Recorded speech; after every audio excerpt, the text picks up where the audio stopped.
Thank you for listening to Comics for Fun and Profit. This is Kyle and Drew with your sneak peek at next week, episode number 388, where Drew and myself will be going through comics originally releasing on July the 19th, 2017. But before Drew and I get into what's coming out in your local comic book shops this coming Wednesday, Drew, guess what? The milestone has arrived. What's that? We've been begging, we've been pleading, we've been scratching, we've been pawing, we've been wanting 50 iTunes review. We've been borrowing, dealing, and asking, and guess what, Drew? We have 50, we got 2 more. Wow. The day has arrived. Da, da, da, da, da, da. I didn't think it would ever come. I know, no kidding. We've, I believe, sold our soul for this occasion, so we sold yours. We sold yours. Well, slightly used. The first of our 2 newest reviews comes from Jabba the Great, who gives us 5 stars, of course, says, "Hi guys, thanks for the podcast and look forward to listening every week. I do want to know if either of you are familiar with the Dark Tower comics by Stephen King and the movie coming out in August. If so, what do you think of it? Most of the podcasts I've listened to never talk about this series. I've enjoyed the books and the comics, just wondering if anybody else is talking about it. Thanks again for the podcast, Jabba the Great." First of all, that's an email, not a review, but we'll take it. We don't care. We're not going to be picky. We're not going to crap on a 5-star rating and review. We'll take that. I've read the Dark Tower, the Gunslinger, which was a Marvel series volume. I think there's been multiple Dark Tower volumes, but I've only read part of that one, and I thought the art was really good, and I love the books, of course. And we saw a preview for this during Spider-Man, didn't we? We saw a really nice preview for it. And it looked pretty darn sweet. Yeah. But it's been so long since I read the books. I was just like watching that preview going, oh yeah, that's who that guy is. Oh yeah, I know who that guy is. And it was kind of flooding back to me, but I haven't read enough of the comics to tell you if, they're really good. Mm-hmm. I remember the art being pretty nice, but I don't remember the story capturing me enough to make me devour it. Yeah, preview looked awesome.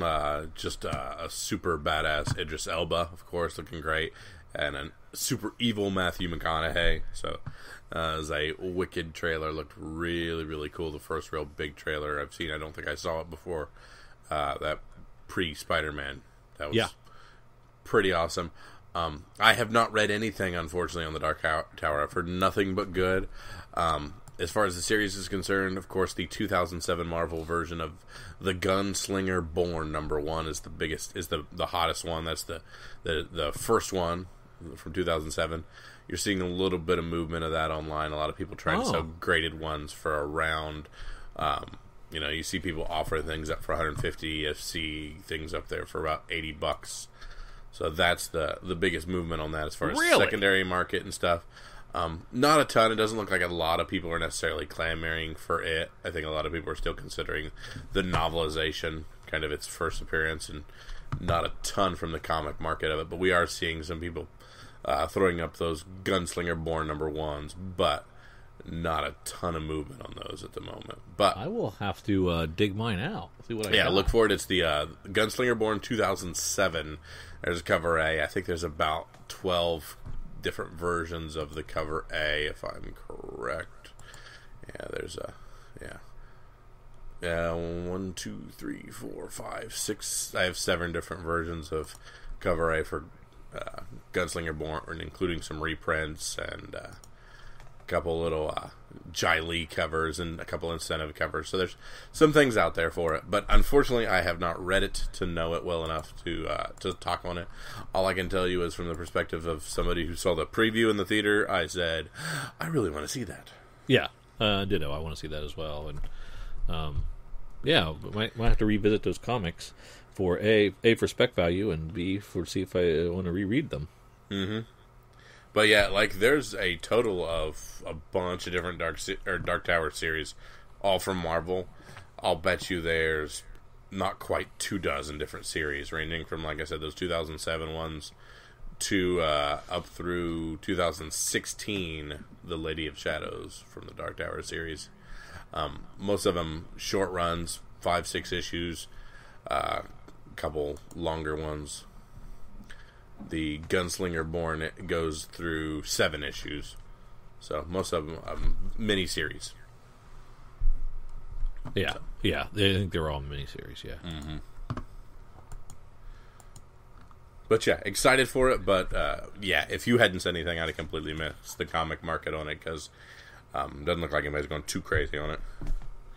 But still, that's are those just offered for sale, or are those completed sales in the 80s? There is a few completed sales, but nothing didn't look like big money on completed sales. Okay. All right, and our 50th iTunes rating and review comes from Nicodemus _1975.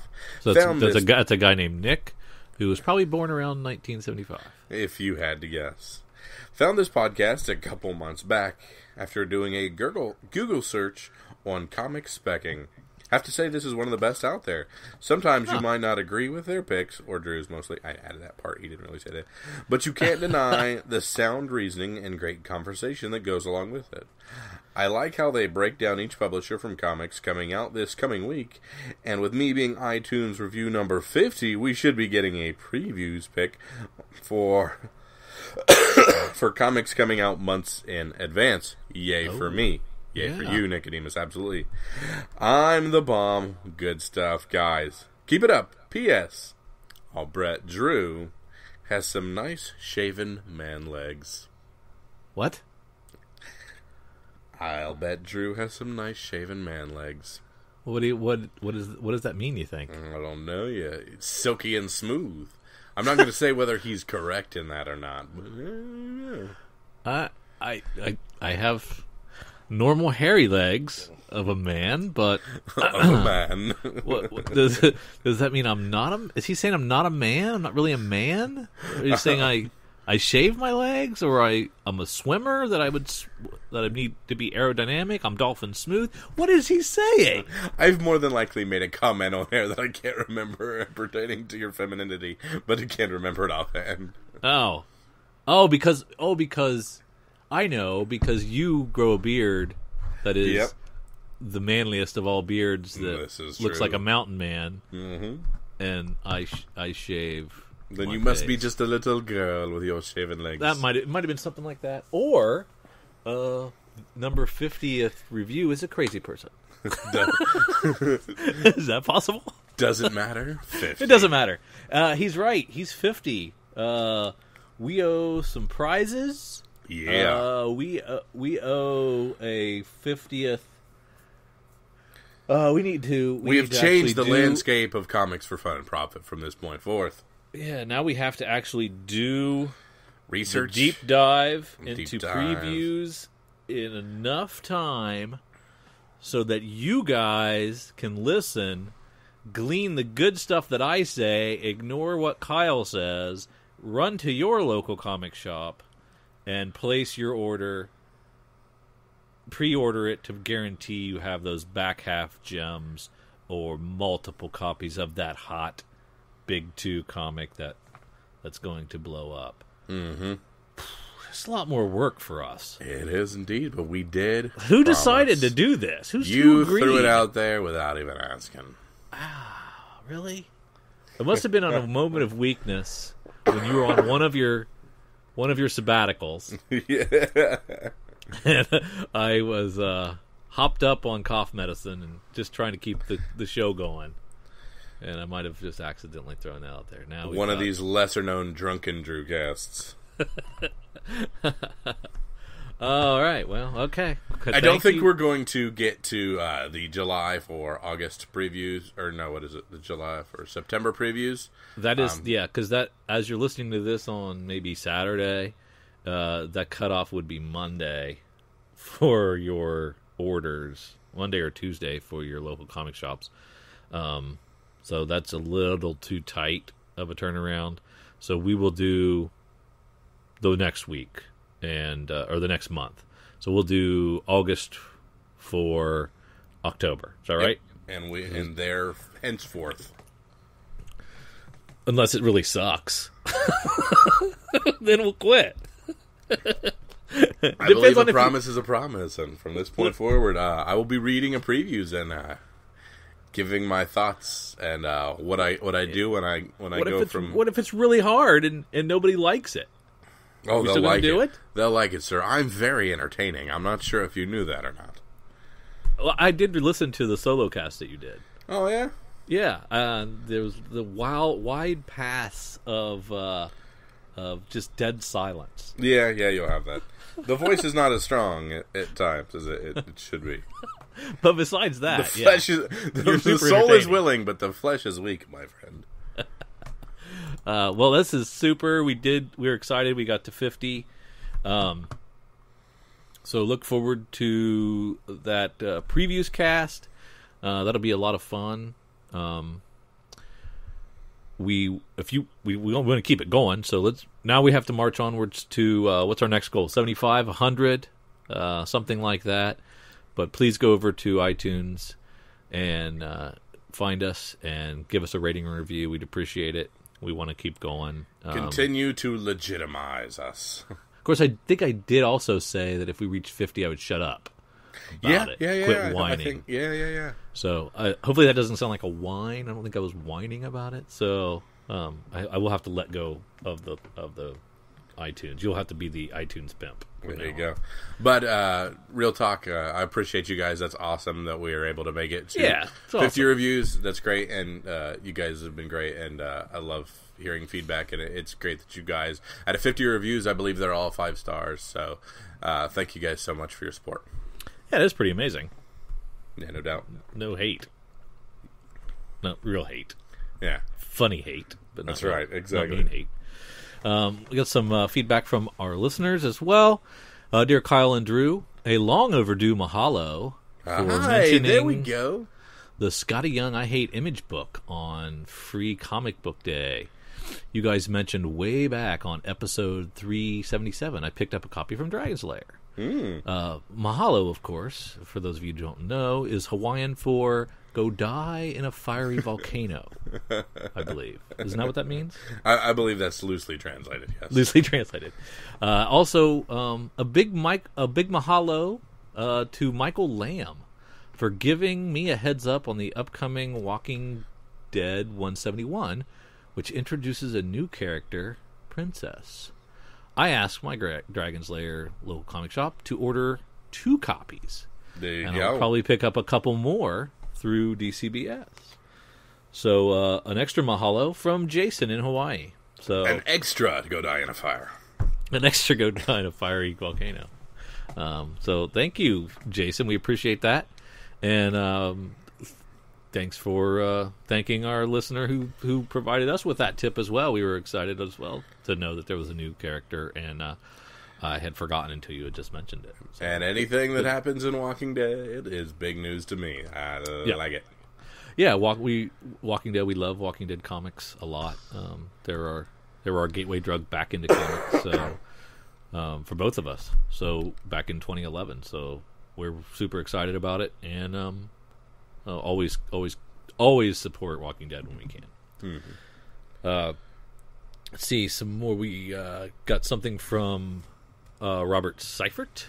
Hey! I just listened to the podcast this week, and I have not been allocated on my DCBS order or my comic exposure order.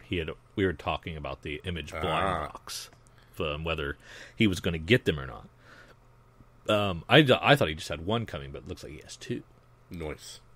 Talked to quite a few people on the CBSI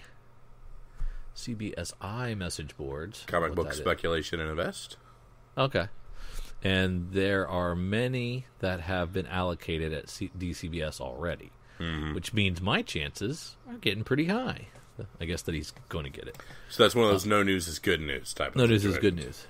I'm not sure about Comics Exposure, as I have not heard anything from them. I've never had anything from them before, so he doesn't know if he's going to get that. Turns out it's a shell corporation, and he's been ripped off. I will show you what's in the box if I get one. I should have them by August 2nd. Do not do it. Immediately put it on eBay Forget that we ask. Sell, sell, sell. Put it up now. Don't even wait till it's in hand. But he doesn't know he's going to get it. Just sell it either way. Sell nothing. You're advocating fraud. No, I'm. Yeah, kind of. Sell now. I will show you what's in the box if I get one. I should have them by August 2nd or 3rd because of how I have my DCBS ship schedule. I will let you know if I get one from Comics Exposure before then, as I think that's supposed to ship on the 19th. Ah. Yeah, so that's cool. I say open it, take a picture, and send it to us. That would be sweet. Or video it. Yeah, that'd be kind of cool too. Or audio it, and we'll put it we'll put it together in the show. Please tell Kyle to pronounce more foreign creators' names more often. He sounds like Eli Roth's character in Inglourious Bastards when he is pretending to be an Italian cameraman. Glass houses, Bobby. Glass houses. Come on now. By the way, the Venom train has been very, very good to me. I just sold 361 and a 300 for top prices, and still pushing other Venom books that can be found in the wild on the cheap.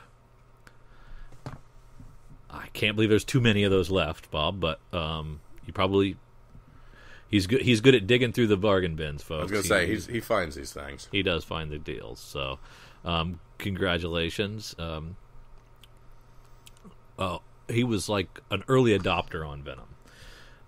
Bob and I used to be combing through the same things, and he would just pull out any Venom appearance. And this was way back. And good call, because now he's reaping the benefits. Mm-hmm. Paying off in spades. Yeah. But as far as the Image Blind Box 25th anniversary, we are seeing eBay sales of $350, $399, $317. Best offers on a $399 post. Best offers on a $379 post. So it's not quite doubling your money though. Sell, right? Aren't they 200, 250? Sell. I think his Comics Exposure one was 175, and his DCBS was 200. But if you're making $100 in a poll for nothing, sell. That's true. Unless you can break it up into 25 or 28 individual comics and sell them individually and make a lot more. Sell. Okay. No. I mean, sell unopened or opened and sell sealed. My opinion is sell sealed now. Yeah. Before people start opening these and realizing there's nothing in it that anybody cares about. Yeah, I think that's what I'm worried about too. Is a short shelf life. Which is why I'm saying, like, the moment you know you have one coming, it's on the invoice, I've been charged for it, it's in the mail, I know I'm getting it, put it on eBay and sell it immediately. Yeah. We have heard from our friends at Cowabunga as well, and they've got a couple of theirs coming, and I think they're going to at least open one for the store, and so also send that out to them if they want to do an opening and kind of share what's in there. We'd love to share that with our listeners as they uncover what's in the box, since we were too cheap to order one. We'd have to live vicariously through others who actually got their blind box, and I'd like to hear what's in it. It's the story of my life. Yeah, sounds like fun though. If you remember, Michael Lamb sent us a top 5 or 6 a few weeks ago of hot selling comics. Hot books.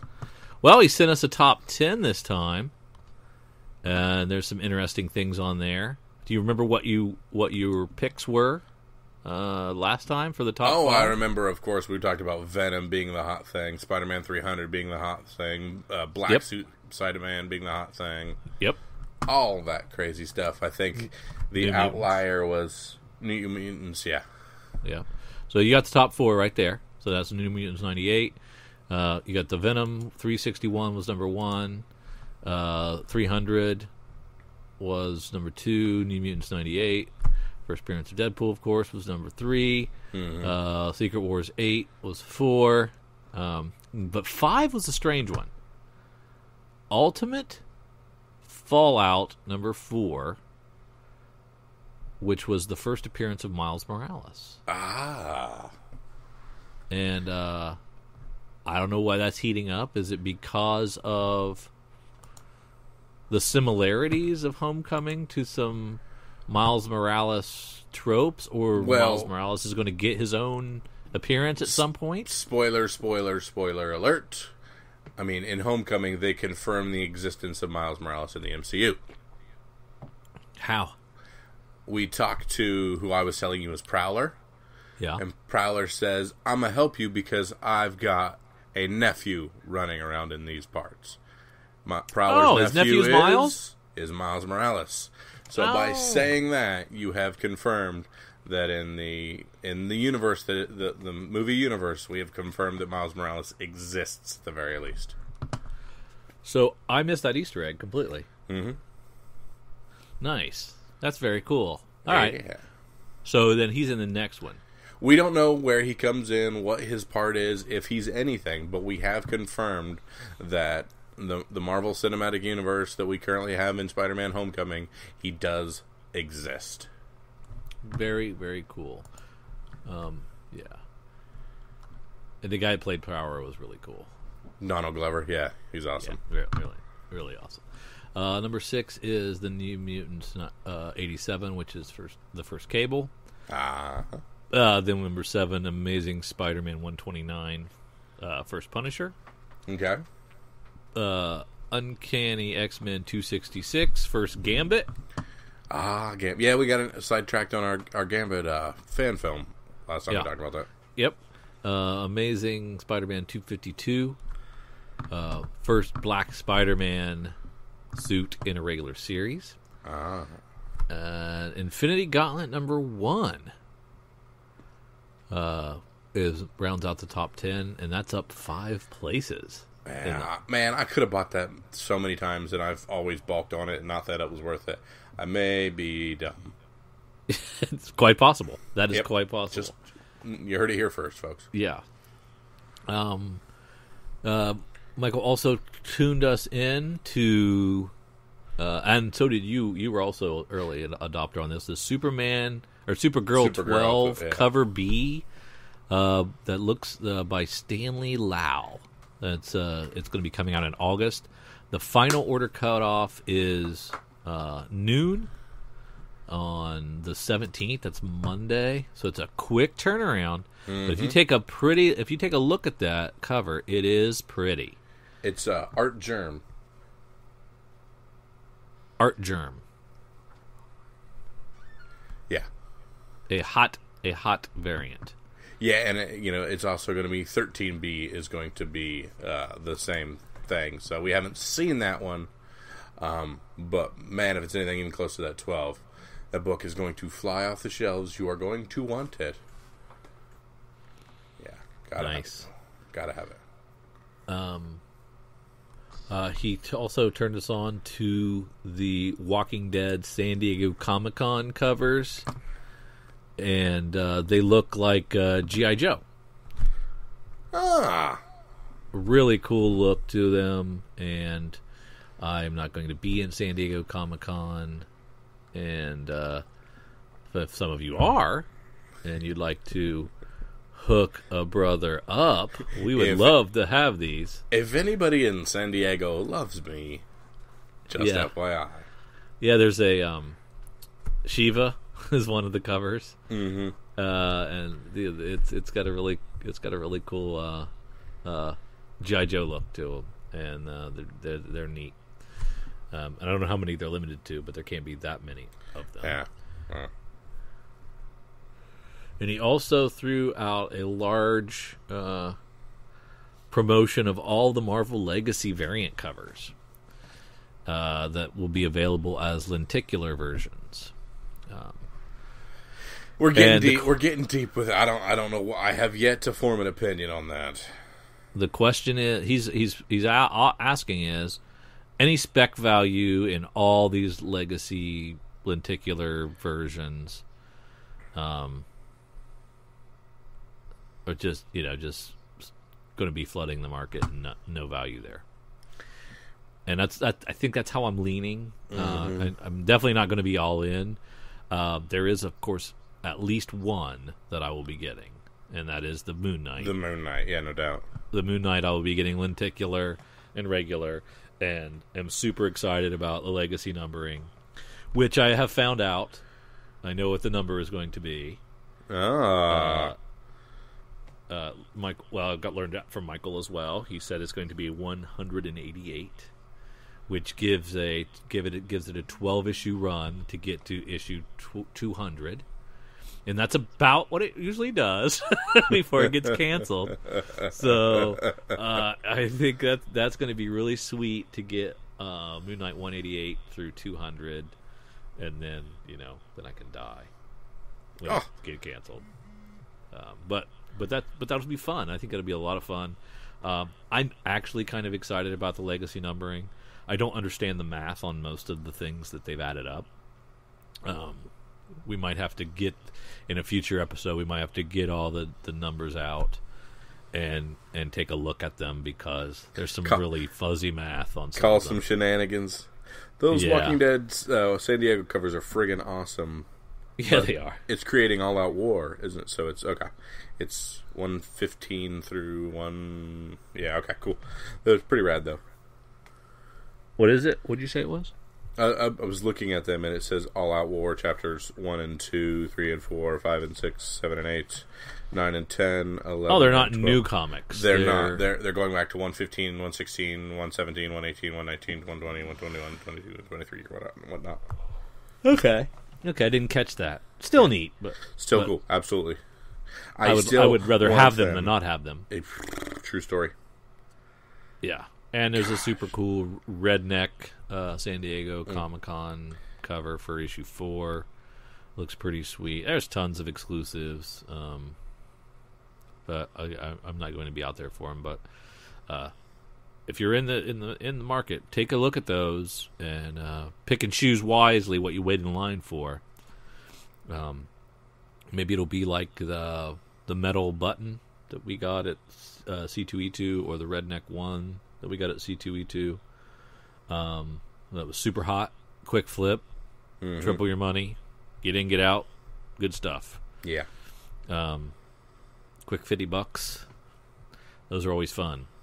But yeah, so some really good information, and we'll dig a little deeper into the lenticulars and the legacy numbering in the future when I have time to put some compilation together on those numbering.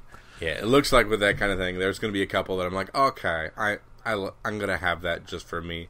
But as far as flip value, I wouldn't touch these lenticulars with a 10-foot pole.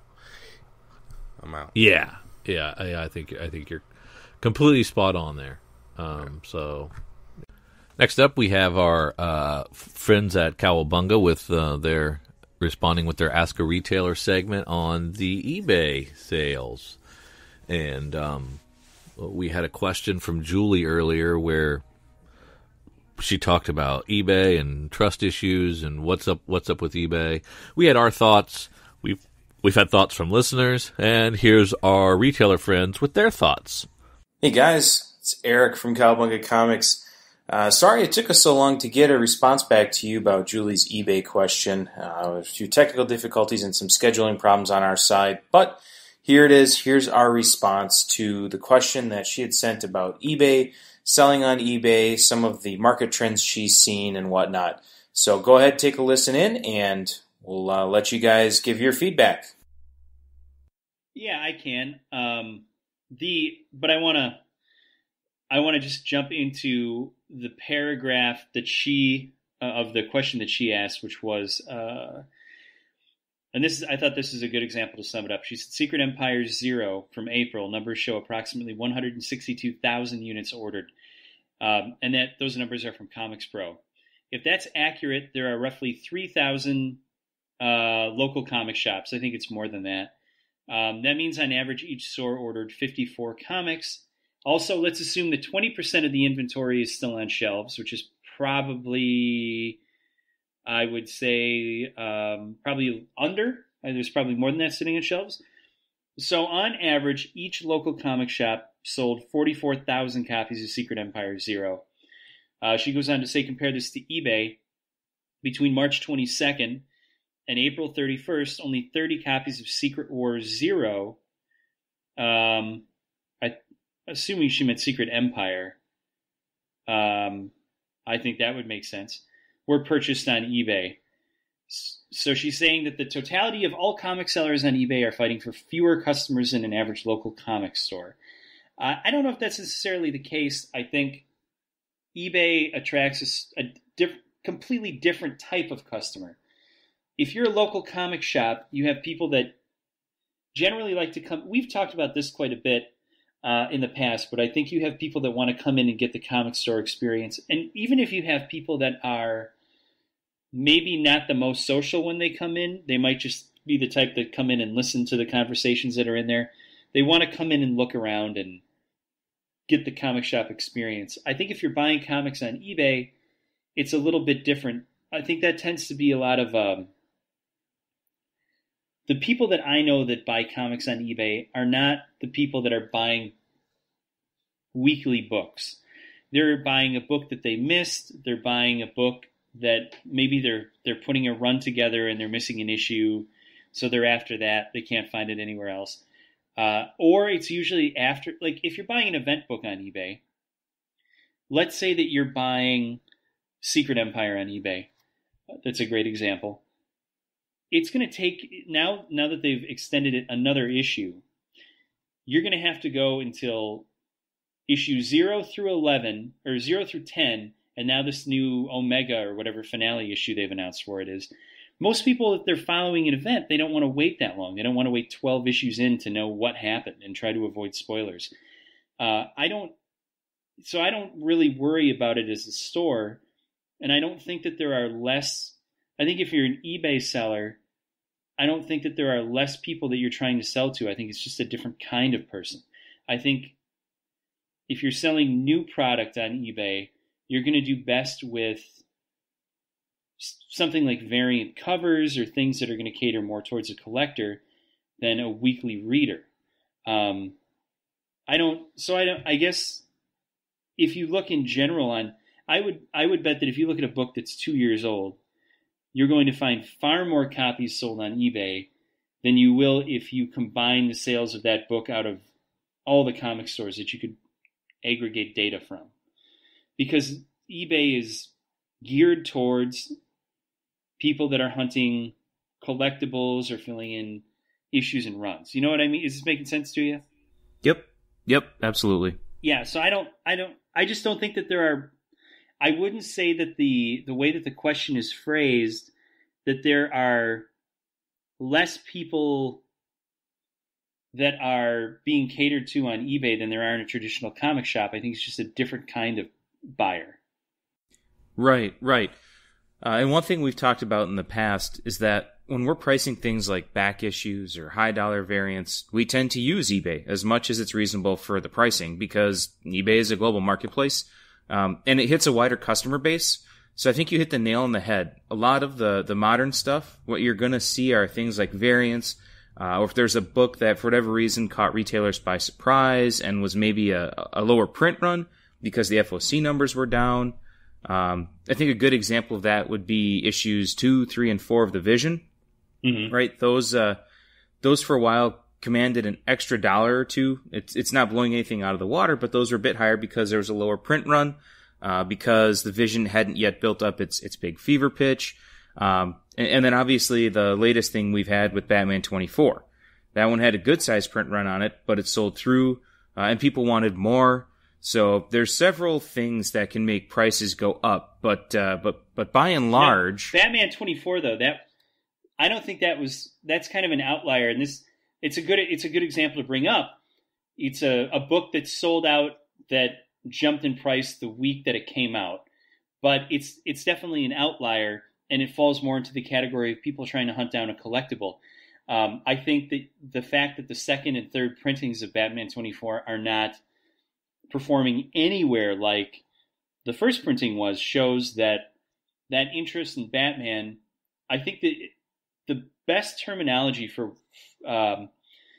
eBay sales of new product is sense of urgency. And if people are given that sense of urgency that they've got to have this book because there are not enough out there, it's maybe a false sense of supply, they're going to go for it. And then the fear of missing out creates kind of a fever in people. And that's what is driving Batman 24 right now.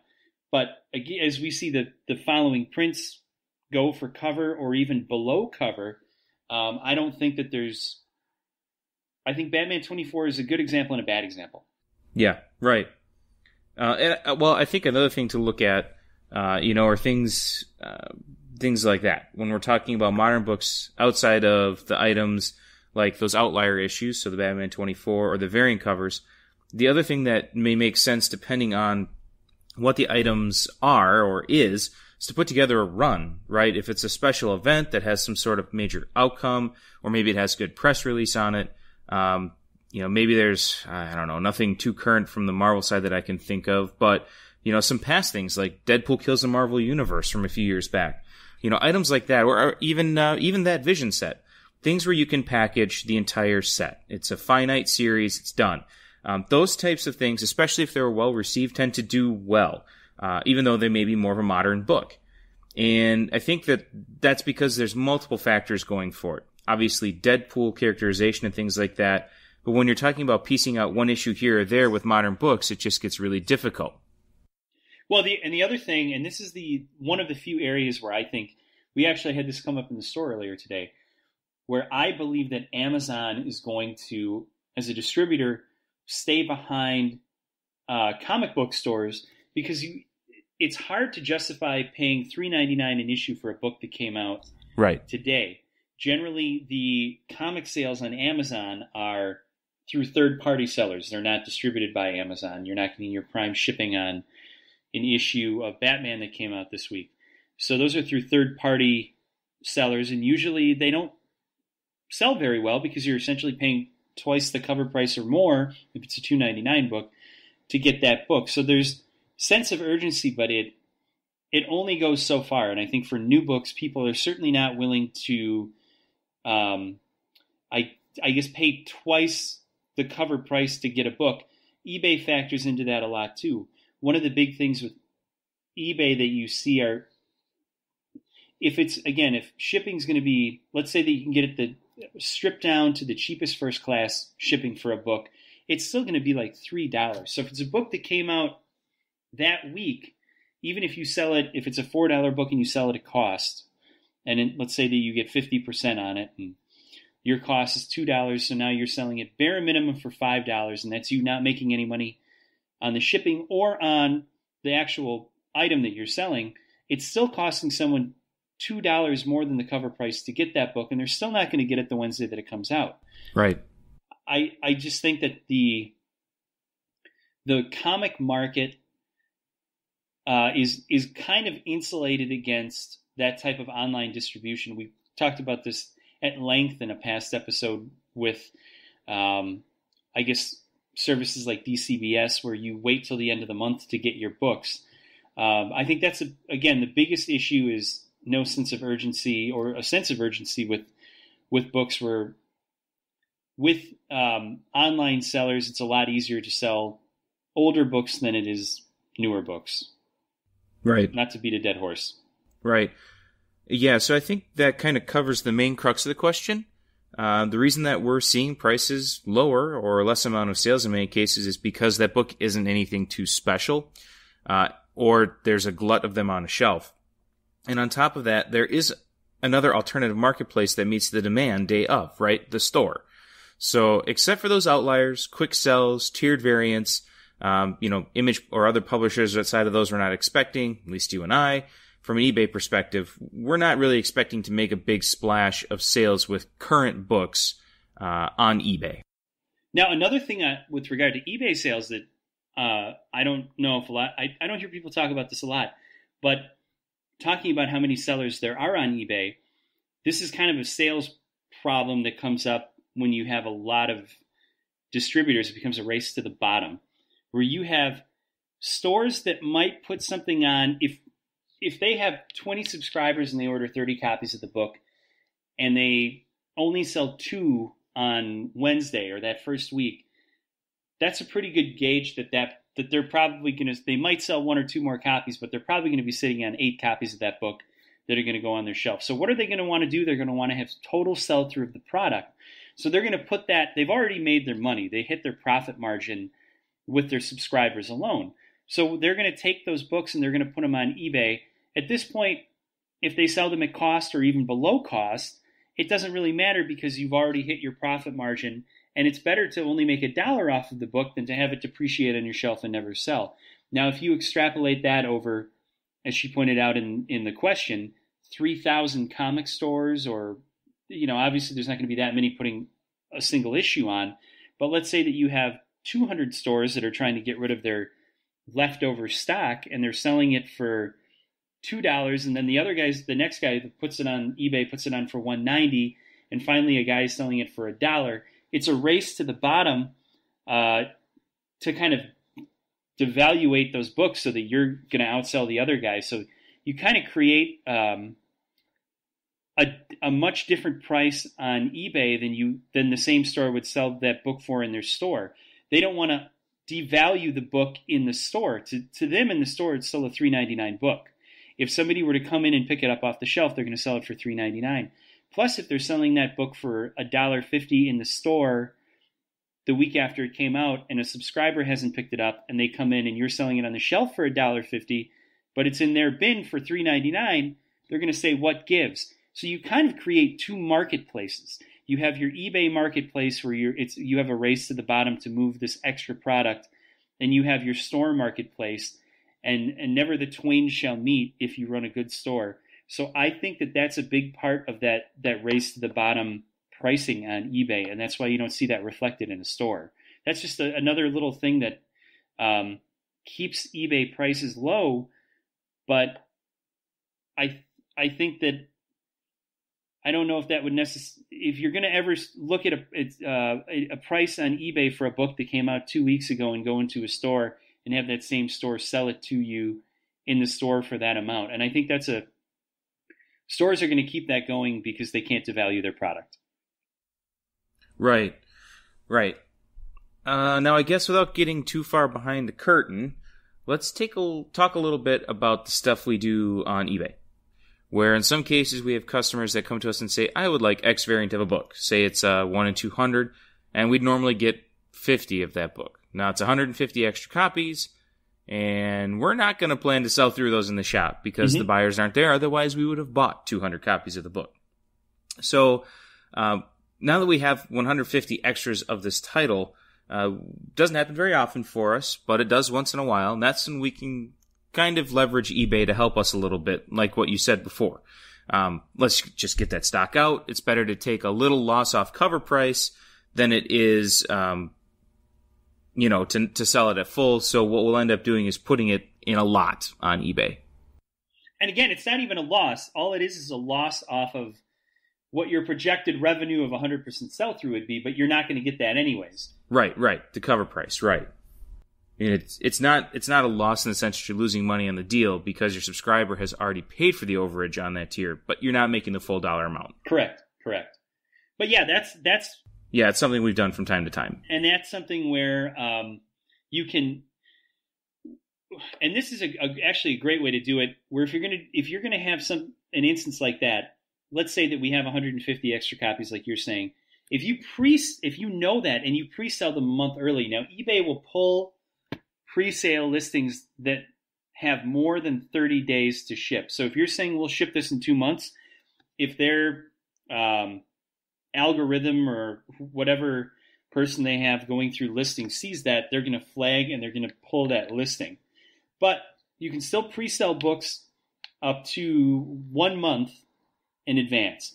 So if you know that you're going to have 150 extra copies of Venom 6 that will never, ever, ever sell out of your store, it's in your best interest to try to pre-sell those. But if you have those paid for already, and you can pre-sell them in blocks of 50 at $1.50 an issue, a lot of times we've had other comic book stores buy those lots from us because they're cheaper than getting them through whatever their normal discount tier would be. Right. And then all they have to do is tell their buyers or their customers, subscribers, that their books, the Venom is going to come in on Friday. It's not a practice that I would do, but that's one of the ways that we sell a lot of that bulk stuff is by doing a pre-sale on it. Right. And that's, I have no problem doing that. It means that we turn the product over immediately when we get it. But it is another instance where, technically, if you want to argue it, we're undervaluing our or devaluing our own product.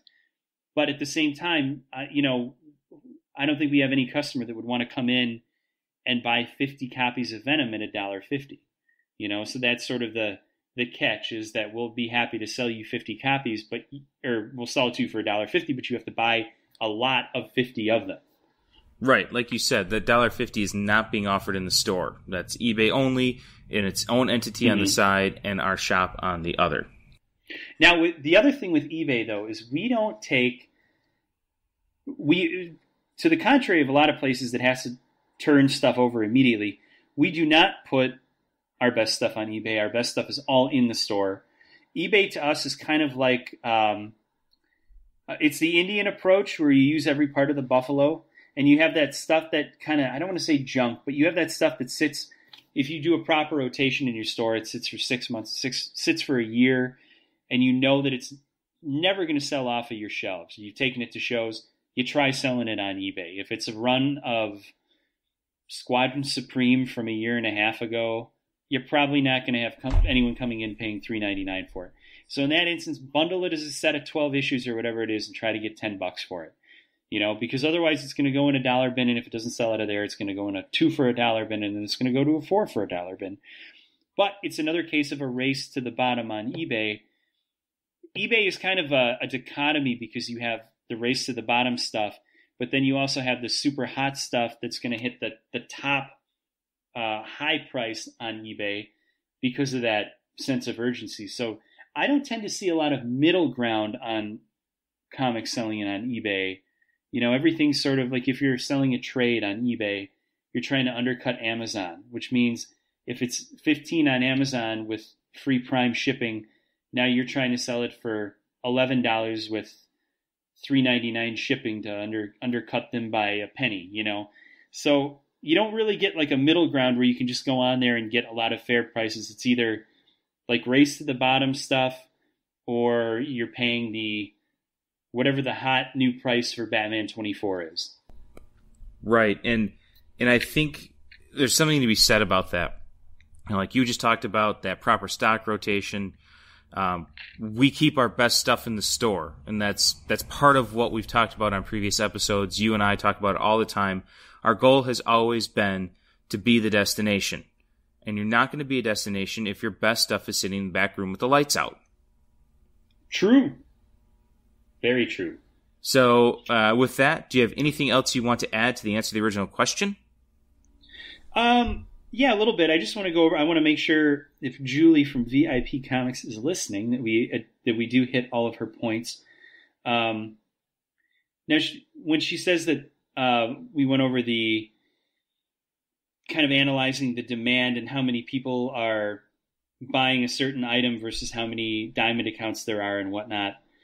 The other thing to remember is that just because there are more than 3,000 comic stores that sold a certain amount of issues, and then a certain amount of those issues sold on eBay, it doesn't mean that those are stores selling them. Those could very easily be customers that bought the book and read it and now are selling it. And maybe that's the way that they pay for their comics, is they read it and then they try to sell it and get a little bit of money back versus bagging and boarding them and throwing them in a box.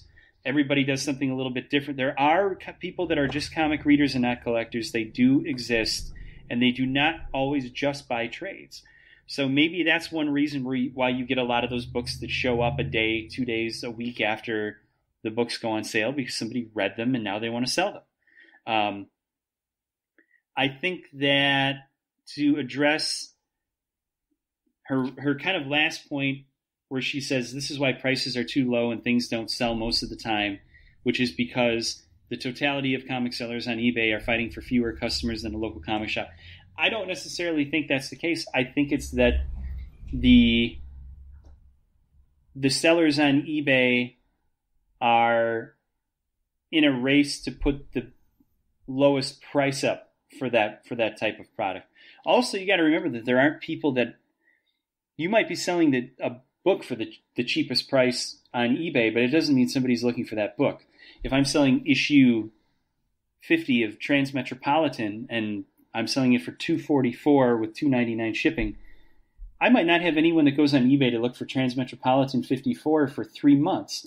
But that doesn't mean that when somebody does look, they'll buy it. Maybe they'll find one from somebody who's geographically closer and they'll get it a day sooner, or someone who's got more feedback, or who knows what. It's trying to decipher eBay buyers is I think that's something that will never ever, you can run all sorts of tests and analyze it. I don't think you'll ever figure it out completely.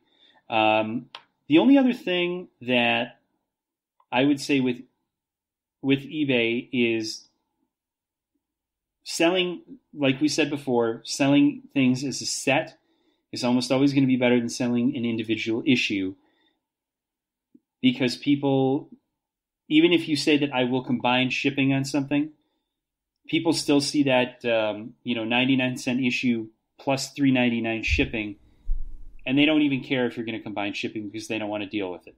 So if you try to sell some, right, or you run the risk too, if you've got a 12-issue run of the Vision, and you put each issue up for 99 cents, but Freddie only needs issue 4, so he buys number 4 for 99 cents.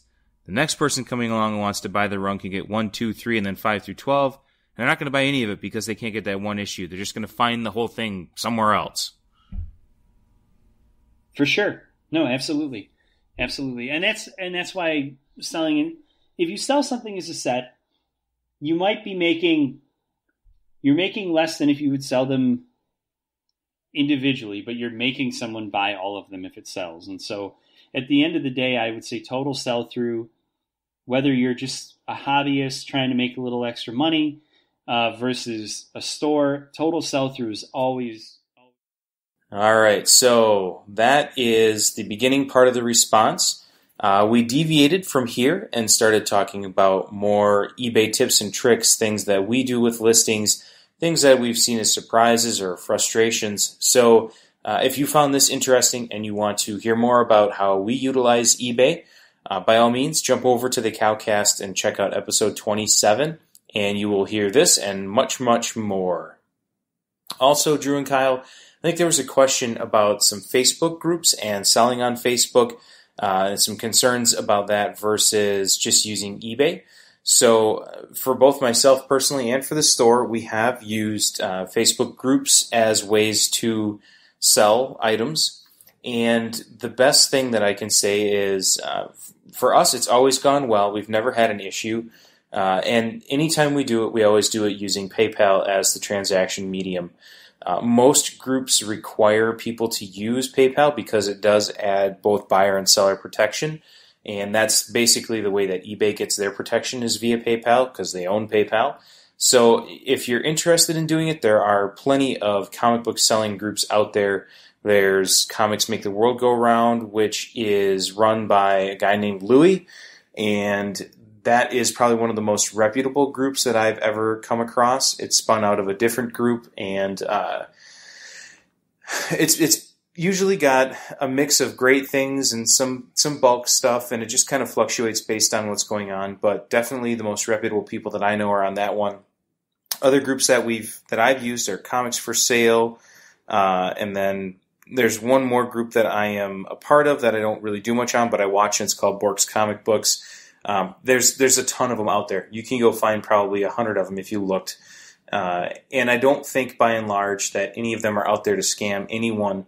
But definitely the biggest thing to do is if you're going to use it, just use a person that appears to be a reputable seller. You know, if they've got a lot of postings and a lot of sold postings, most pages also have feedback posts at the top that allow you to see, you know, people saying, you know, so-and-so sent me my package, you got here early, everything was great. You can do that kind of stuff.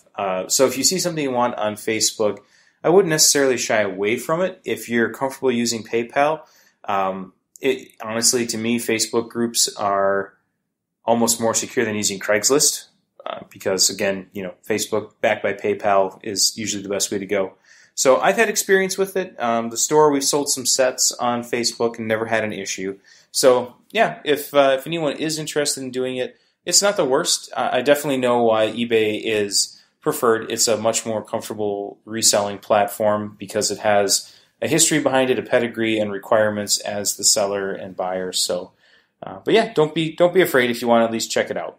So hopefully that helps. And Drew and Kyle, thanks for playing our audio, and we will talk to you guys later. Well, there you have it. There's a perspective from our retailer friends at Cowabunga Comics, and a nice plug for their show. So feel free to go over there and check out the rest of that show. I'm going to. It sounds really, really interesting with a lot of good information. So check that out. And we thank them for giving us their time and sending in that clip for us. Thank you. Yeah. We did get a top 10 as well for the month. Yeah, so let's head on over to Comic Cron on their front homepage. We can see June's top 10 preview numbers. And, of course, June, these our numbers are going to be down for the month because we are going to be comparing 2017 with 2016's first month of Rebirth books. Oh, that's a tragedy. Yeah, so just know that if you're just like, oh my god, the industry is dead and we're losing all our money, we're comparing ourselves to the introduction of Rebirth last year. And pretty much the greatest month of all time. Yeah. Right? Wasn't it? Yes. Like, one of the best ever? Yeah, last June was the biggest month in comics in 20-plus years, thanks to Rebirth and Civil War II. Yeah.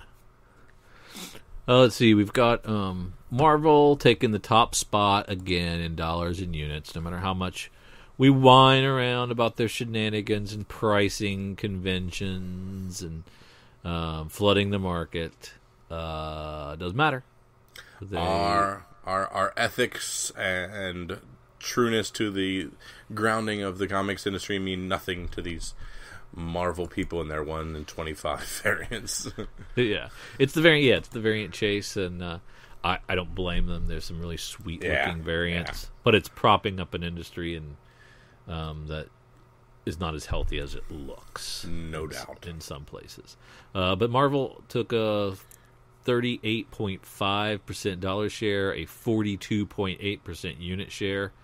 DC at 30.6 in dollars and 31.7 in units. Image took 8.86 in dollars and 9% in units. A little down from last month, I believe, for them. IDW holding steady around 4% and 3%. Dark Horse at 3 and 2. Boom, nearly 2 and 1.5. Dynamite at nearly 2 and 2% in units. Then we have Titan at 1, Viz at 1, Oni below 1, and everybody else takes up about 7.8% of the rest of the dollars and 5% of the units sold in the top. I believe, is this the top 300 or the total? I think that's the total market share. Yeah, I believe so. So taking over the top spot for the month is Peter Parker, the Spectacular Spider-Man. I'll give it to that one. It's a Chip $5 Zdarsky. book, and I ain't even mad. It's Zdarsky. It's a more pure Spider-Man. It's well done, and I'm in. It's good. Did you like it? Yeah, I did. I really did. I did too. I liked it too. I like the lighthearted, bumbling Spider-Man. Yep. Makes it feel a little better than the Tony Stark of billionaire. Yeah. Peter Parker. Exactly. I think it's the same guy, but it's not written the same. So yeah, I like him better. It doesn't feel the same. Yeah. Then we have coming in at number 2, Dark Days: The Forge. Also really good. I would have guessed that was going to be number book, 1 over Peter Parker, but surprising, but it still did well. Mm-hmm. Then we have Star Wars Darth Vader #1 relaunch. Also a good book. Also $5. Yeah. Also, then we have a $3 book. In Batman 24. Yeah. So Batman 24 is The Proposal. Is that right, or is that 25? Man, I know the answer to that, but I can't think of it. Yeah, I think 24 is The Proposal. Yeah. So 24 is $2.99. It comes in at rank 4. Then we have Dark Knight 3, The Master Race #9, $6 book coming in at rank 5. Jeez. So that finishes out that long, winding road of 9 issues. That probably took a year and a half because it was every other month. So yeah, no doubt. There might even been some extra delays in there, so it might have been pushing 2 years to get this thing out. I'm kind of thinking, if I recall, that it came out. Did it come out? Was it a year and a half ago? I think it was. I think it was at least a year and a half ago. What was? The Master Race when it started. Then Batman 25 comes in at rank 6. Edge of Venomverse #1 comes in at 7. Secret Empire 4, Secret Empire 5 hit 8 and 9. Then our old steady eddies, The Walking Dead 168 rounds out the top 10. It's kind of that's their spot. No matter what, what kind of chaos and new #1s and shiny variants are up above, battling it out. Walking Dead just steadily maintains that top 10 slot. That's 75,000 range. Yeah, 75 to 80, somewhere in there. Fluctuating a little bit. That's neat to see. It looks Dark like Knight Secret 3, Empire's dropping. Yeah, it's dropping. Dark Knight 3, The Master Race, January 2016. Okay. Yeah, solid year and a half then. Mm-hmm. Looks like Secret Empire 4 and 5 are dropping slowly but surely out of the top 10 and will be plummeting by the time it finishes its now 9 or 10 issue run. Mm-hmm. Can't remember what it's up to. But it seems to be losing some momentum, or just everything above it is just crazy numbers. Well, okay. I mean, we can suss from these numbers that our Walking Dead's around 75,000. Based on our trends, Batman was at 96 before, so we're probably looking around 95,000 around there for Batman type things. So I'm in the middle of trying to find Dark Knight Master Race's last print run, but I can't find it because my internet's doing stupid things. So yeah, I've got the top 3 over 100,000, the rest under. I mean, I'd like to think that the goodwill from the Button crossover is going to have a nice bounce for Batman, but you're probably right. They're still under 100,000.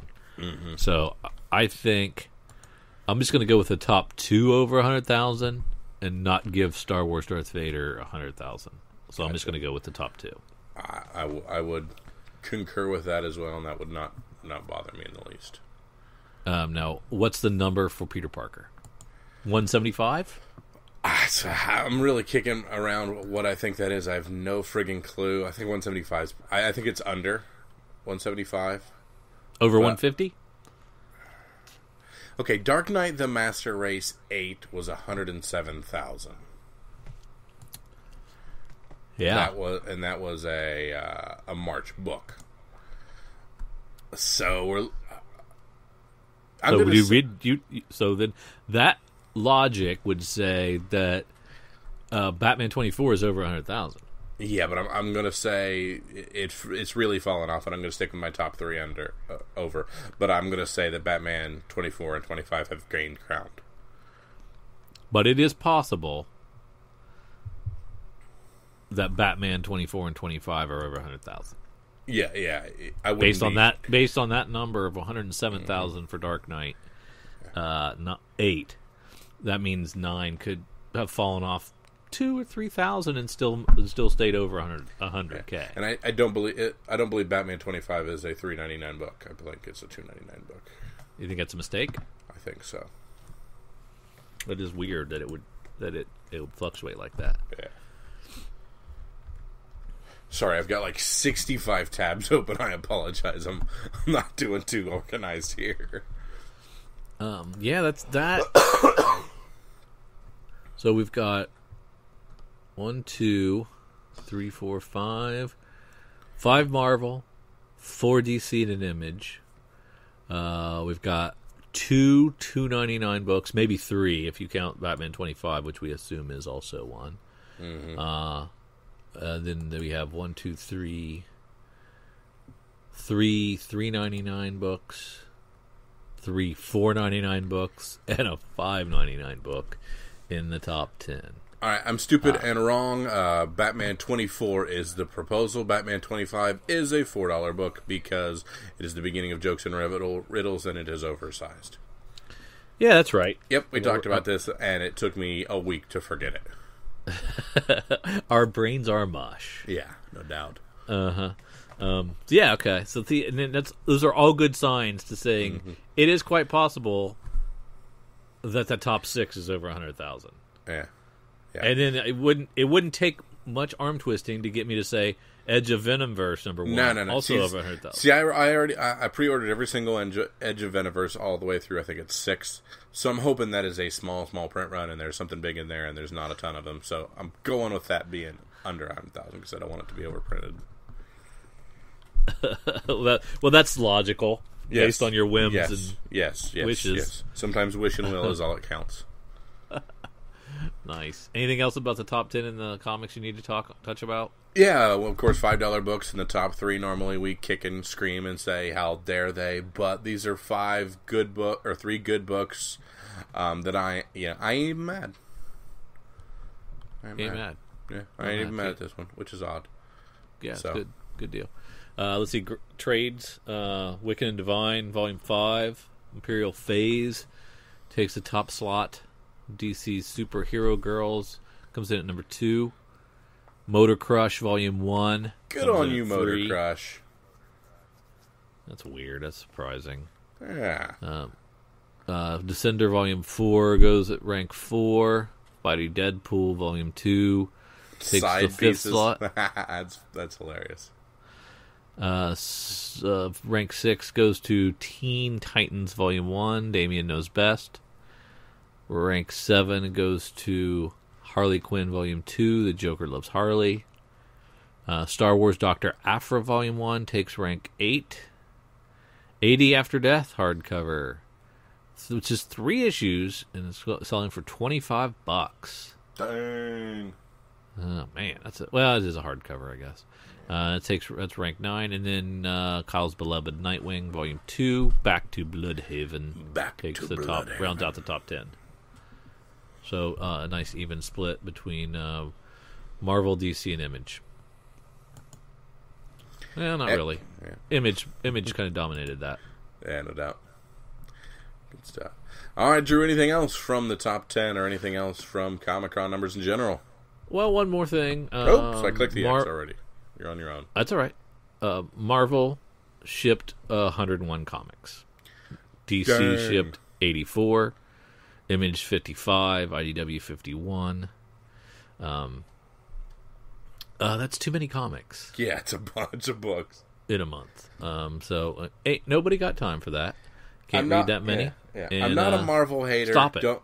Don't hear me as a Marvel hater, but man, Marvel, cut 25 books. Easy. Consolidate your creators. I mean, you got 25 books right now under 30,000 that would be easy cuts. It's too many friggin' books and tertiary books. Stick to what's good and print better stuff, man. Hey, maybe print one Avengers book, one X-Men book. I'd hate to say it, but maybe not 3 or 4 Spider books. And again, I'm enjoying more Marvel than I was before. I'm creeping back on that. So don't hear me as slinging more Marvel hate. But man, get rid of 25, 30 books. Seriously. Do everybody a favor. Do your creators a favor. Do your readers a favor. And just be quality. DC, you could trim 10, 15 as well. I agree. I completely agree. Nightwing, get rid of that. Hey. Hey, we were having fun here, and then you did that. Cross the line. I've crossed a line. You really did. I will sternly wait for your apology. Yeah. Myself and Dick here. That's enough for me on the top 10 till the concrete numbers come out. There we go. So let's head on down. Let's meander. Let's mosey. Let's find our way over to previewsworld.com. We'll click on new releases. We'll find our way to July 19th, 2017. And then, Drew, let's start where we always love to start. Let's start in Dark Horse. Who'd have thought Department H or Depth would make it to 16 issues, dear Matt Kent? Yeah. You been reading that solidly? Nope, I think I quit at 9 and said, this was cool, but I've got too much to read. I didn't make it that far, so good on you. you. I was going to say, you did about 3. Yeah. I have been enjoying Aliens Dead Orbit. Never thought I would like an Aliens book, but I have enjoyed this one. It's been really good. Yeah. And check that out. It's really fun and eerie, creepy. James Stokoe does a good job on it. There you go. Justin, we were kicking through previews, and he the trade for that's already coming out, getting ready to come out, and he pulled the trigger on that. Yeah, it looks pretty good. Anything else, sir? Uh-uh. All right, let's head on down and see what DC has to offer. Of course, the big thing, Batman. We're here on Batman 27. Tom King, David Gianfelici. That one was for you, Bob. I think I got it right. The War of Jokes and Riddles, Part 3. The war has spread to every corner of Gotham City, and while Batman battles back the forces of Joker and the Riddler, an unlikely criminal becomes the pivotal key in potential resolution, but it could cost him everything. That is a awesome cover. Yeah. And our cover B is also Tony awesome. S. Daniels. I Also think pretty awesome, but I did not realize how many Tony S. Daniels haters there are out there till I got on the internet. Really? Yeah. Man, I thought his detective run was pretty darn good. No doubt. I agree. Now, I hopped back on Aquaman last issue. Oh, yeah. And because they added an artist, Stepan Sage, and to the creative team, and dude, he was born to draw Aquaman. Yeah, he's great. He took over my Rat Queens for a little bit. Does great covers for a lot of the what is that thing? I've been sleeping on this guy. Oh yeah, I didn't realize the level of detail and skill and just high quality craftsmanship of his art, but it was 25 was a beautiful book. Yeah, he does great line work. A lot of stuff. His has a little bit of darkness to it, makes it seem much more adult. Yeah, big fan of his. Yeah, so I'm back on Aquaman. So as long as he's drawing it, I'm gonna stick with it, and I'm excited about Aquaman for the first time in a long time. Who is that on the cover of the B? Let's see. I'm looking at cover A. It might be Dolphin, that character Dolphin. Oh, is that Dolphin? That's pretty rad. Yep. Her name, Dolphin. Is this Dolphin's first appearance? No, she's been around. So Dolphin's been around. Okay. Just double checking. Not that long, though, I don't think. Okay. Just curious if this is her first appearance and that was her cover. Just double. She was in 25, and I think she's been around way before that. Gotcha. What are all these $1 DC Essentials Rebirth number ones? It looks like we are repackaging the Rebirth books and only asking $1 for them. Not too shabby. Didn't we feel pretty mixed on the Rebirth books, though? I mean, like, I enjoyed like the first issue of the comic, but the Rebirth number ones was less. They were less enjoyable. A couple of them were nice setups for the certain books that tied into the Speed Force and the Rebirth and what happened and the difference between the New 52. But a majority of them, it was just hey, I know we technically start next month, but we're kind of starting here. A lot of them were that. But do we know if this is a reprint of the Rebirth number one or the actual title number one that was part of Rebirth? No, the Rebirth number one, not the actual title. Because I can't remember. Batman number one is Gotham 1. So that was, I think, the actual number one then. And so it's not Rebirth. Hold on. I have this in front of me. So, okay, that is issue legit 1. That is not Rebirth 1. That is Batman. That is Batman 1 from the Rebirth. Yeah. So these appear. So they're just using Rebirth to connotate that this is not a New 52 #1. Correct. Gotcha. So these are just simply the first fun. book in the current series. Yeah, I own all those, but if you don't, it might be fun to pick those up and see where we started. And if you want the legitimate cover A's and first prints, I'll sell them to you because I have them. All mine have been signed by the creators, I think. Ah, very true. Harley Quinn 24. Let's check out our boy Cho. Oh, that's gorgeous. I like it. Man. Now, are you a fan of the Legion of Superheroes? Not necessarily. People have been kind of clamoring for their return. And so they're doing a little crossover here with a Michael Allred book that's Batman 66 and Legion of Superheroes. Oh, yes, crossing yeah, okay, over. yeah. People are kind of excited about that. I'm not a big fan of Legion of Superheroes, but I'm not really a big fan of Batman 66. So this doesn't work for me, but might work for others. So who is the Legion of Superheroes, for those of us who don't necessarily know? They're a group of superheroes. So we've got a legion, if you will, and they're from the year 3000. So it's a futuristic Justice League type thing, which is probably the worst description. And big actual Legion fans are out there pulling their hair out, going, "That's so reductive." Yeah. Holy cow! Google it. Cool looking Nightwing B cover, Casey Jones. Blood everywhere. Oh, that's pretty nice. Part 4. Reprinting the first trade for Scalped. What? Yeah, the first 11 issues of Scalped. So it's like a couple of trades. Yeah. That's because that's optioned, right? That's going to be something. Yes, they have created a pilot that is being shopped around. I've seen stills from said pilot. Take a look at the beautiful Dustin Nguyen Super Sun 6 variant. Yep, I got it up right now. Got a little touch of Descender on there, but just really pretty watercolor cover. Glorious.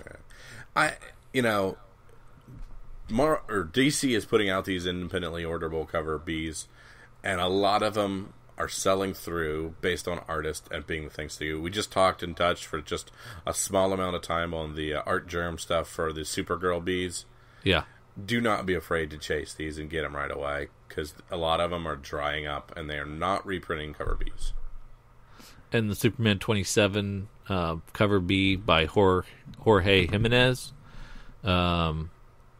Really cool homage to Battle Hymn of the Republic, or looks like it, yeah, really sweet looking thing. I like that a lot. Yeah. Sketch cover for Trinity 11. If anybody's still reading Trinity, Trinity's good, but I'm not in. I'm done. I left it. It got weird. And they're an American Way sampler from Vertigo. Okay. American Way came out not that long ago, right? Or was it a sequel to American Way that came out? If you're asking for I don't know the answer to that, unfortunately. I don't either. I am still enjoying Wildstorm. That's been fun. And then they have 3 covers. Is that Ollie Masters? The third one? Jason Masters. I don't know him. Tons of good stuff in DC. No, the Wildstorm will skip shipping in August and return in September. So, DC offering some sweet variant covers, but they're independently orderable. They're not Chase. Yep. You don't have to order 25 or 50 of them to Except get our those. local comic book shop gets 0 cover Bs. Yeah, they suck. We've established that. Sorry. Just Yeah, let's just reiterate the fact that yes, they, even though they're independently orderable, they don't get them. yes. But then, then there's the Marvel method of 1 in 25s, 1 in 50s, 1 in 100, 1 in 2000s for in some cases, right? So there are tons of Marvel books that when people want those pretty variants, and I don't blame them, but somebody sits on those extra books that had to be ordered to get those. Mm-hmm. And they sit there on the shelves. But we don't think that's the same case with DC because you want B, you get B. You Yeah. don't have to get another comic for the shelf, another 20 comics for the shelf, another 10 comics for the shelf to get that. So it's like truer sales almost, right? In my mind, yeah. In my mind, the DC numbers, they sell 75,000 copies of something. I feel pretty good that they're selling 75,000 copies of that. Mm-hmm. Pretty close. I mean, I'm sure there's some stuff on the shelf, but nowhere near where, when if Peter Parker sells 150,000 copies, I don't really feel like 150,000 copies are going to be in readers' hands. Maybe 50,000, maybe 75. Mm-hmm. And that can't be good for long-term health of those titles. Well, I mean, yeah, for the long-term readership health of those titles, no. But, I mean, if you continue to do a 1 in 50 on every single one, you'll continue to sell on every single one. Right.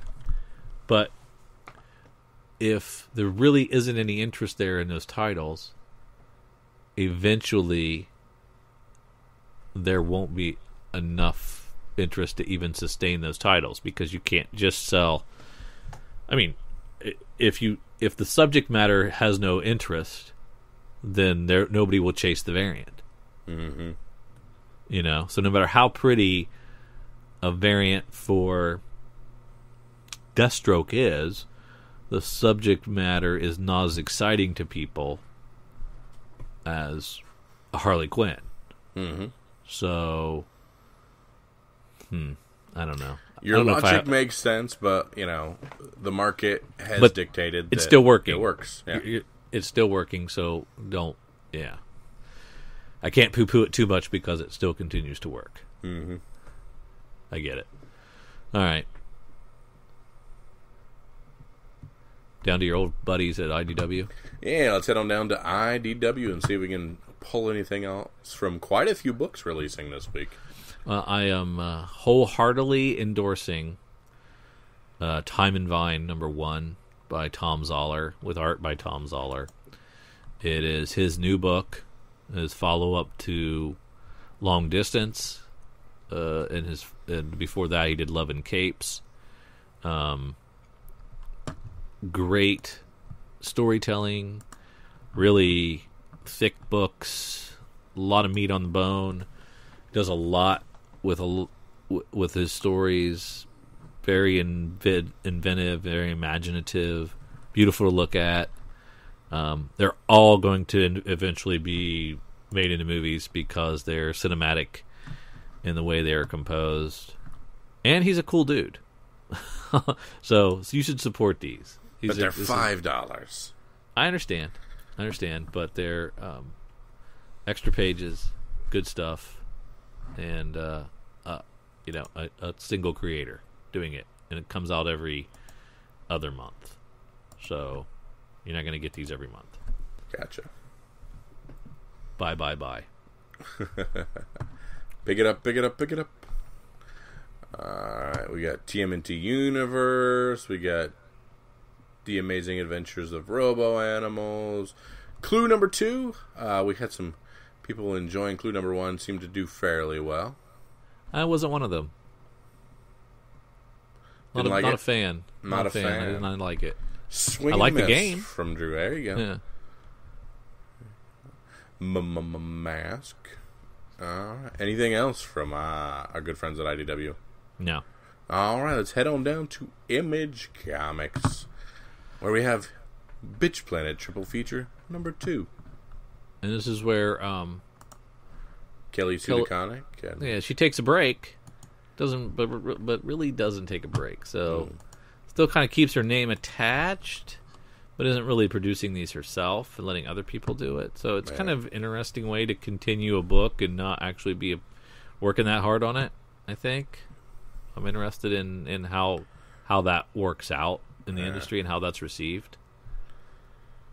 Because would you like to see, instead of a 3 or 4 month hiatus between saga arcs, would you like to see Brian K. Vaughan and Fiona take a break and hand the reins over to somebody else to kind of tell a story about an ancillary character? No, and we've seen things like when our good Wicked and Divine does guest artists. That didn't work at all. Book, and that didn't work at all for us. We talked about things like Spider-Man Deadpool when they do guest issues. Right. Didn't without work. Joe Kelly and Ed McGuinness. They are not near the book, and we said, take your time, do it right. But what about when a new creative team comes on to take on an annual? And they tell a little self-contained story, and it works. And I'm usually within a 6-issue arc. If one of those is guesting, I'm not always like I enjoyed Spread, where within a 6-issue arc, the one issue is a feature on the origin of a character done by a secondary artist. That doesn't bother me. Got to be the same writer. I was going to say it's got to be the same writer and it's the same world and it's the same everything. But yeah, you're putting in a guest in a different perspective on a single issue within a 6-issue arc. That's fine. When you're doing weird things like in the case of Spider-Man Deadpool, where you're putting in an entire new team and just throwing something in there, it just didn't work at all. Yeah. Okay. Man, these Images of Tomorrow variants are just awful. Yeah, swing and a miss, but I mean, they can't. All 12 months can't be home runs. But does anybody understand what the theme was supposed to be? Okay, I take it back. I do love the I Hate Fairyland one. I'm sorry. That was one of my favorites. That was a good one. We've got Generation Gone #1 by Aless Cott, with art and cover by Andre Aruhu. America in 2020, 3 young hackers with nothing to lose. A secretive scientist with a plan, one final job. What happens when you're poor, angry, and get superpowers you never asked for? Skins plus Unbreakable equals Generation Gone. Sort of. If you also include multiple trips to the sun, weird black goo, a breakup fight inside a nuclear factory, love, hate, anger, loss, and survival, Generation Gone is for every kid struggling out there. It's about what it means to be young in the USA in 2017. Man, less would have been more of that. I mean, I'm less interested after the back end of that a bit. Yeah, like if we would have stopped, or it said before it said Skins plus Unbreakable equals Generation Gone. Yeah, or right there, I think I would have enjoyed it more than the continuing exploration of what this book might be about. Yeah, because my 35-year-old body doesn't care what it means to be a kid now. No, yeah, I don't care anymore. But I that still being think said, I'm going to read it. I'm interested. I'm angry. It's $5. Yeah, should not be $5. Don't give us an out there premise and say, "Hey, trust my #1 book and charge me $5 for it." Yeah, give me a typical price. Let me dip in, and we'll go from there. Yeah, you know what you could do, and I wouldn't hate you, is if you want to solicit issue 1 and 2 in the same month. Mm-hmm. And make them both $2.99. Yep. I think that's going to get my respect a lot more than one single $4.99 book. Yep. And you're actually getting more money out of me. Mm-hmm. We got the I Hate Fairyland you just mentioned with the covers of Tomorrow. That's kind of cool. Killed a min. Yeah. Sorry, go ahead. Invincible 138. This is part 6. There's 6 left after this before it ends. Mm-hmm. So don't hop on now. But don't forget Don't forget, it's almost over. Don't jump off for the last 6. Yeah, I don't think you'll enjoy it. Kill the Minotaur #2 and the second print of #1. We've got somebody doing a Lazarus X plus 66, #1 of 6. Mm-hmm. In the wake of Call and setting the stage for Fracture, the 6th storyline of the critically acclaimed Lazarus, this series takes us into the year plus 66 with 6 separate stories. Casey Solomon has caught the eye of the Lazarus, but gaining the family's attention can be as much a curse as a blessing. Will Dagger's selection destroy Casey, or will survival mean something worse? What do you think? I want to be in this world and continue to go. We're spinning our wheels with source books and this stuff a little bit. I'm going to read it because I like this world and I like these characters, but I'd rather be current and consistently rocking forward. Well, Michael Lark's going to do the cover for you. Mm-hmm. Greg Ruck is going to do part of the co-writing, and he's going to bring in an artist, Steve Lieber. Not too shabby. No, and that means. But he should be doing the fix. I don't know how he has time to do this, but whatever. Yeah, well, I don't think the reason the fix is slow. I think it's because Nick Spencer's doing a million Marvel things. Yeah, maybe. Yeah. But Ruck is in there. He's writing good. I trust it. I'm going to read it. I still like it. It's great. I'd rather be main story, but I'm in. Yeah. We have Moonstruck #1, written by Grace Ellis, with art by the amazing Kate Leff, and art, chores, and cover also by Shea Bagel, who is a Columbus art and design graduate. Oh, nice. A new ongoing series from Lumberjanes creator Grace Ellis, and a newcomer, Shea Bagel, that tells a story of monsters, romance, and magical hijinks. The first arc also includes an additional short story with artist Kate Leff. Fantasy creatures are living typical, unremarkable lives alongside humans, and barista Julie strives to be the most unremarkable of all. Normal job, normal almost girlfriend, normal werewolf transformations that happen when she gets upset. Yikes. But all bets are off when she and her centaur best friend Chet find themselves in the middle of a magical conspiracy. One of these less is more type situations. Are you thinking here? No, I like the idea of a centaur or friends with. I'm in. Really? Do you? I mean, the thing I like the least about this is the cover. Cover's terrible. Yeah. Horrible cover. Yeah. It's a super stylized animation from, I don't know what's it reminiscent of. What kind of animation is that? Cartoon Network? Yeah, I don't know. Not even that good, really. I don't know. I don't even know if I want to sample it, really. I guess. I mean, Lumberjanes is solid, and Lumberjanes, when you read it, you say, wow, this is really well written. Just not for me. Just not for me. Yeah. This is from Image. Maybe it's a little darker, and maybe it's for me. Because well written is good. Yeah, true. Regression is awesome. Good to see it on a third print. That's pretty cool. Our good boy, Cullen Bunn. Spread, Trade, and Winnebago Graveyard, a 4-issue series on #2. #1 selling through and going to a second print. Don't think it's the Dave Rubin from YouTube that's doing the cover.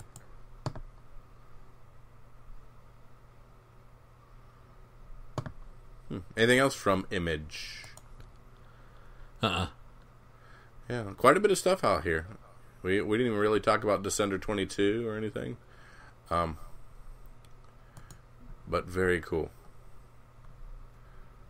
Very cool. Okay. So let's head down to Marvel and see what Marvel has in store for us.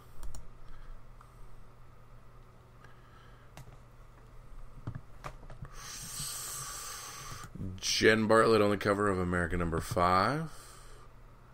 Oh, an astonishing X-Men #1. Yeah. A Charles Soule written book. Come on. Is there only 7 people that can write Marvel books? Seriously? What is going on? Is it, if it's not Bendis or Soule, who else even writes over there? I'm telling you. This is spread the wealth a little bit, folks. No, cut 25 to 30 books. But in Astonishing X-Men #1, an ancient evil is attacking the world's most powerful minds. It will have them by the time you finish this sentence. And a moment later, it will have us all. A band of X-Men discovers the truth behind the threat, but there is no time left.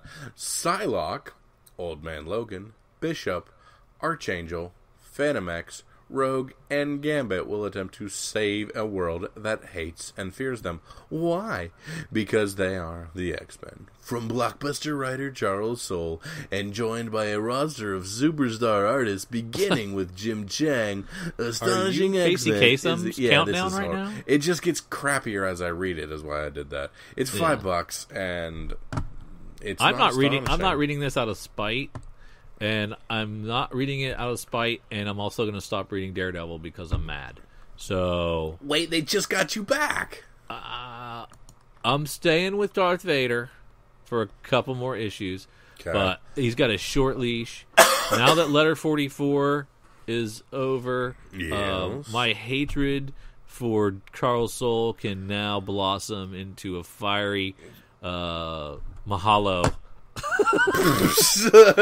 That's a callback, folks. and yeah, I'm done. I'm getting mad. What about Star Wars books? I don't know about Star Wars books. I would rather he wasn't writing Star Wars books. But I like Kieran Gillen writings. I agree. There's plenty of Star Wars to go around, it seems, though. I might, yeah. I mean, if this Darth Vader's okay, it's not bad. But if it gets bad, I'll dump it. It's not going to be long enough to get bad. It's going to be good, and you're going to have to give him credit for that. I'm sorry. You can call out the bad, but if it's been really good, and you have to say that. 3 issues. Cool. So far, so good. Amazing Spider-Man Review, Your Val's number 9 by Jerry Conway and Ryan Stegman. Number 1? Number 9. I'm number 9. And art by Ryan Stegman. MJ's Regent Tech suit has been acting up and sapping Spidey powers from Peter. So she went and got herself a biological upgrade. Something black and white and terrible all over. With MJ bonded to the Venom symbiote, will she give in to the symbiote's villainous urges? It's a cool cover. It's a good story. It's a good book. Of the Spider-Man books I want to die, this is not one of them. Yeah, no, it's a really good one. It's right up there with Miles Morales for me. Yep. We got a second issue of Peter Parker. We've got 6th issue of Secret Empire. I'm enjoying that. Even though people are making the jokes about the Secret Empire, I think it's been pretty good so far. Man, people hate. As Secret Empire comes out, when they're over, people are just like, you friggin' Marvel. I think it's slowly killing its readership. Like, I think they're literally having embolisms when they read this book. Yeah. I don't know that Nick Spencer will get another event. No. People are pretty... I think the fanboys are really rising up against him. And I don't think he's going to come to another con ever, because people are mad. I mean, I think he's going to put the toys back in the box by the end of it, but I don't think anybody's patient enough. Yeah. He needed that 10th issue to really tie a bow on it. Now, Mighty Thor 21 has some fun stuff with... I think they're going to continue last issue's introduction of Volstagg as a Thor. Yep. Which was fun. Yeah. I'm not sure when first appearance of Volstagg was, but that might be worth checking out, whatever that issue might be. I'm sure it's affordable. But if he's going to have a long run as a Thor, it could go the way of the first appearance of Beta Ray Bill or something like that, and fly up in price. So. The first appearance of Volstagg as Volstagg is Journey into Mystery 119 from 1965. Going to cost you a little bit. Yeah. Probably not that much, though. Oh. It's going to take me a moment. If you vamp, I'll find out. Well, this Thor has been great. Of course, Jason Aaron. And if you like Thor, go read Avengers number 9 by Mark Waid. It was a great Jane Foster Thor issue where she was banished to this planet that was under an evil god's control, and it was just a standalone Thor issue in Avengers, and it was fantastic. And so, if you like the Jane Foster Thor and are like missing her because it was all Volstagg over here, check that out, because I didn't know that was happening, and I just kind of stumbled across it, and it was a really good read. Gotcha. You're finding, it's an old book, so you're finding some 5.0 grade stuff for $40-$50. So yeah, that's still attainable. A 6.0 encapsulated for $36. So yeah, Volstagg is not tough to get. That's not bad. It's a slab for $36. Yeah, it sold. Yeah, it was a completed listing for a 6.0 slabbed for $36. I think that's worth a flyer. No doubt. Something around that. Yep. Something under a sub 50 book for a first appearance of the current person wielding the hammer. Yep, Makes sense. That person made a great call on picking that up. Yeah, that was a good move on their part. Yeah, the final Darth Maul 5 by Cullen Button. Thank goodness. I love Darth Maul. I'm gonna miss Hopefully him when Poe he's gone. Dameron goes that same direction. Charles. Thin those out. Way too many Star Wars books. How dare you? We're making bold claims. I'm taking hot takes. This is hot takes today. Boldly go. That's Star Trek, not Star Wars. Yeah. Spider-Man 2099. Do we care about that? No, of course not. Okay, Peter David, sorry. U.S. Avengers with its Secret Empire tie-in. Nope. Okay. X-Men Gold with its Secret Empire tie-in. And I think we've officially changed our creative teams and everything. Ms. Marvel hits 20. Ooh. Royals hits number 5. Deadpool Kills the Marvel Universe's second issue. Deadpool Kills the Marvel Universe Again's second issue. Yeah. Anything else in Marvel? Nah. Let's head on down to the back half and look at our Aftershock comics. Let's look at our Lion Forge, our Oni Press, our Booms. Yeah, I don't know, man.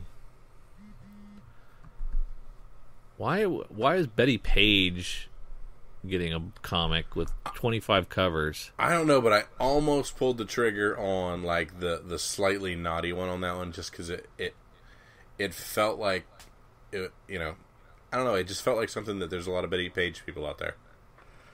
Really? How old would they have to be? They'd have to be 75 years old. Very old, very old. I don't know why. How many of those folks could there be? 14. There's 14 of them. Which cover were you going to get? The black and white? Yeah, I think so. Or the color? They're all kind of naughty, aren't they? Yeah. Yeah, I don't know. They all look alike to me. Yeah. Yeah, pass. It'll be $25 next week. Yeah. Because that's how I roll. Let's see. Catalyst. Courier, is that the Vault? Is that the Vault group? Courier? No, that's Zenoscope. Yeah. Forgot about that. Ralph Tedesco book.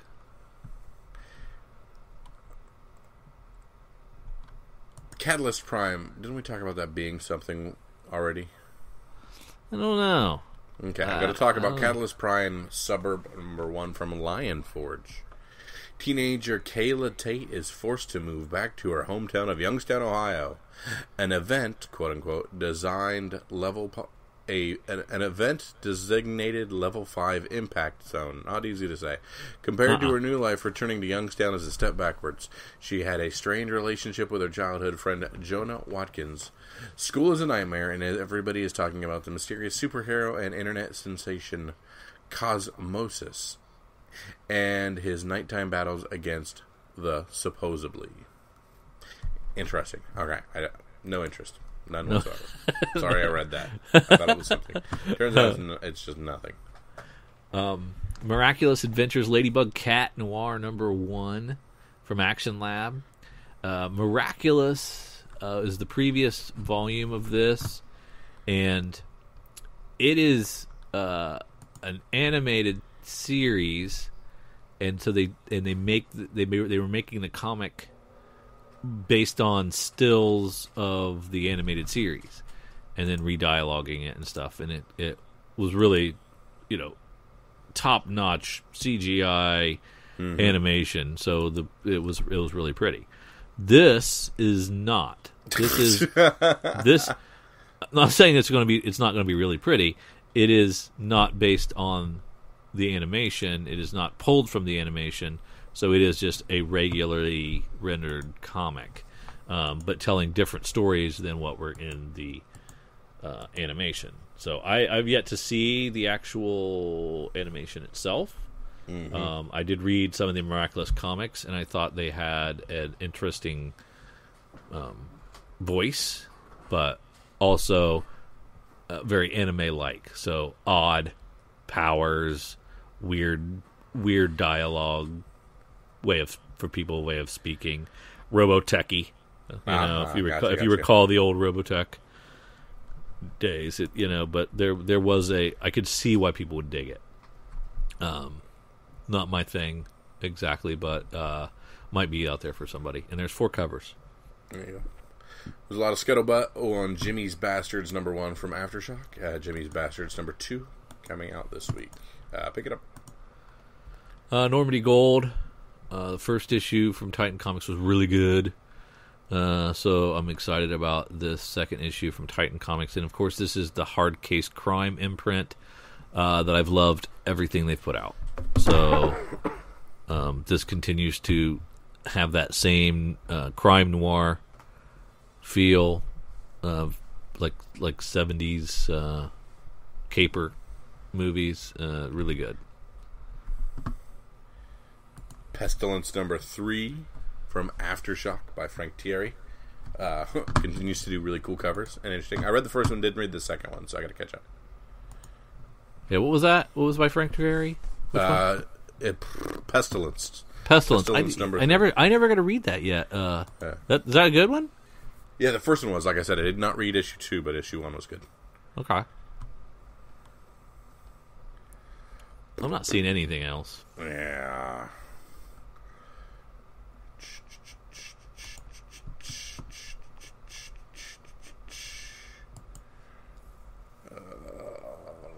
Yeah, I got nothing else. So, Drew, this is where I'm going to ask you your pick of the week. What's the book to grab while you're in your LCS? Pick up, throw in that short box, and hope to pay off your college tuition one day. I want to go with my heart a little bit over my head and go with Time and Vine #1 by Tom Zoller. I think this is going to be the magic formula that captures the imagination, that gets the movie option, TV rights, something like that makes this a hot book, and that combined with being a great read, that's the one. Generation Gone might be something kind of cool. That would be my #2. Yeah, so go ahead and pick it up, grab that cover A, and hold it close to your heart, because it might be something, but not a ton. A lot of great reads, but spec is mild this week. Hey, pick and choose variant covers of some of those DC books. I don't think you'll be disappointed. Yeah, exactly. Go snag those up. $2.99, independently orderable. Easy peasy. Yeah.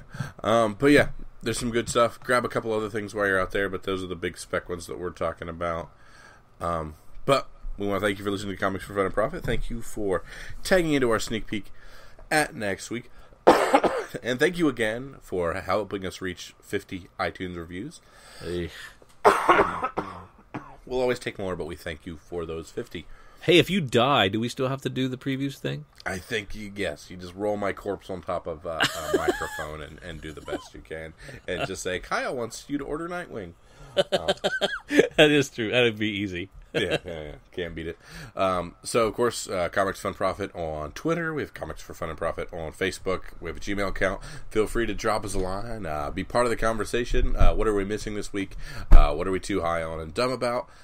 Feel free to drop us a line and be part of what we do here and tell us if we're wrong. Oh, Peter Parker, Spectacular Spider-Man #2. Snag that up. The second Zdarsky. Duh. I missed that in this log of all the different Spider-Man stuff. It's going to be under-ordered. Pick it up. Really? You think? Yeah, I think we got a lot up from the #1. It was a big thing, and I think 2 is going to be a short run. Okay. So yeah, grab that one. But yeah, drop us a line. Thank you for listening. For Drew and myself, see ya.